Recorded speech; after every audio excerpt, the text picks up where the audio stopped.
es multidisciplinario, versátil, capaz de adaptarse en cualquier área de una organización.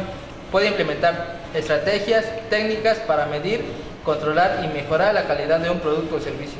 Son agradecidos, los valores son muy importantes. Sé que en la zona donde está ubicado el TEC no hay mucha industria, no hay muchas áreas donde desarrollarse.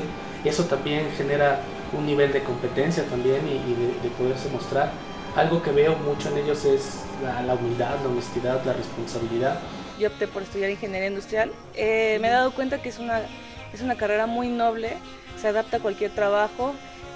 Puede ser desde una empresa de telecomunicaciones, como hoy en día estoy en un trabajo actualmente en una empresa de telecomunicaciones.